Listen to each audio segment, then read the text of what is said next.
Joining us right now is KT McFarland. She's Fox News national security analyst. And KT, I have been dying to get to you this week.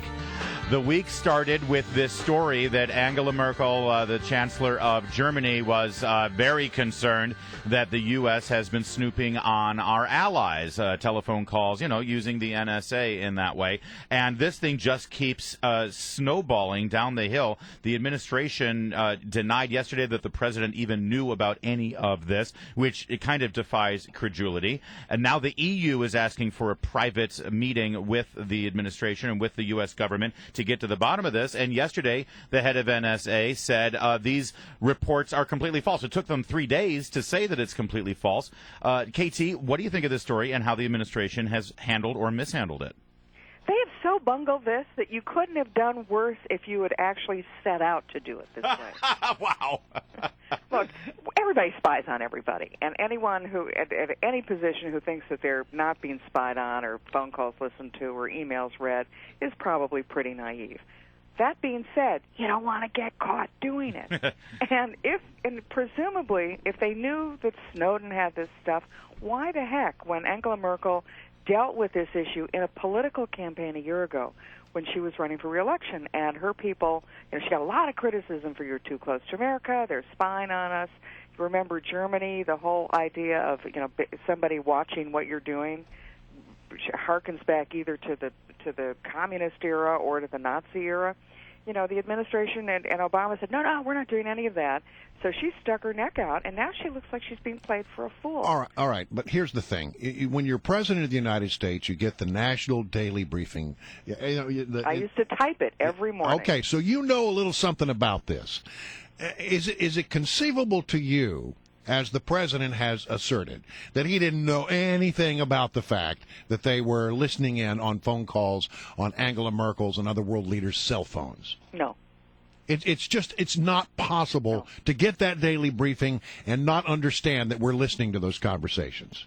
No, I can't imagine that any kind of surveillance of this nature that was going on, and it wasn't just her, it was 35 world leaders, was going on at that level and to that extent without the president or his immediate top aides knowing about it. No, I think it's, but the president denies everything. All right, he's got more excuses than a teenager. Well, it's one thing for the president to deny it, in a Rose Garden ceremony or at a press briefing. It's another thing when James Clapper, the head of NSA, does it in front of Congress. And we already know he did the first time when he was asked very specifically, are we keeping data of American citizens? And he said absolutely. That's not happening, and then the Snowden story broke, and we saw that it was happening. Well, yesterday he was asked specifically about this, and I want you to. This is the strangest answer I've ever heard. It's it's your typical kind of spy talk or Washington lingo. So maybe you can translate it for us. But this is him talking to Intel House Chairman Mike Rogers yesterday.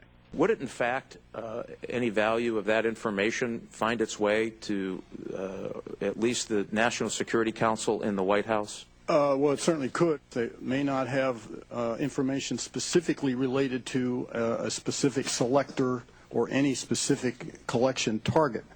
What they would see, though, would be the output of this in its total dimension. What did she just? What did he just say? Did he deny that the president would know that this was coming from this surveillance? What that means is that they would have had a CIA report that would have come to the White House saying, we think Angela Merkel is getting ready to do a deal with, with the Russians, with right. Putin. And they're not going to say how they know that deal. They probably had many sources for that information, including her cell phone. But here's the thing. Why not a phone call from Obama to Merkel a while ago saying, look, I'm really sorry. This information is going to come out. On the other hand, we could make a big political issue about this, but you're probably spying on us, too.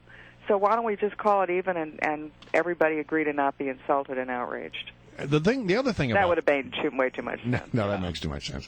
The other thing about this is that you get the sense that the president has sort of thrown the intelligence community under the bus on this many times. And so if I'm in the intelligence community, how am I likely to feel about this? Do you really want to continue to providing intelligence to the president who throws you under the bus? No. Of course you do. But it is so wrong for the elected officials to use this intelligence to get the daily briefings and then at the last minute say, well, I didn't know those people at the NSA were doing that. Yeah, I've long since given up on the moral and ethical values of most politicians. I think that they lie, cheat, steal, and spin as easily as you and I breathe air.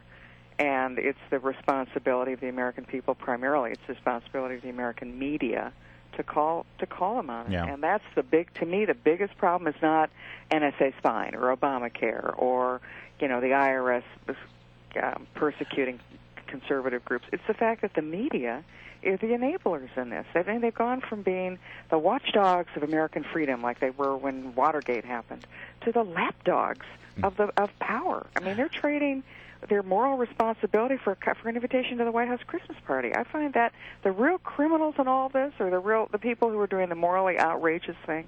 I think are the media who continue to enable it all. KT McFarland, let me quickly ask you this. The Israeli Prime Minister Benjamin Netanyahu, he had warned very specifically on Sunday that Iran is so close it could be a matter of weeks now until they've developed nuclear weaponry. Secretary of State John Kerry said, no, we don't care. We're going to give diplomacy a chance. Netanyahu wants us to clamp down on tougher sanctions, and it seems like we are actually doing the opposite. We are asking to loosen sanctions against Iran. Does that make any sense? No, it's our only leverage. We should, if anything, clamp down. And the deal that they're going to get is a really lousy deal. I think the administration is going to be desperate for something to change the topic of conversation from Obamacare, and they're going to probably cut a deal with Iran where we give up the sanctions, and Iran pretends to give up its nuclear program, and we pretend to believe them. And the only people who don't pretend are going to be in the Middle East, the countries which themselves are then going to get nuclear weapons. So you're going to see an nuclear arms race in the most unstable part of the world. KT, that's great for Halloween. Thanks for that. Now we've got something scary. Thanks for joining us this morning. All right, thanks, KT.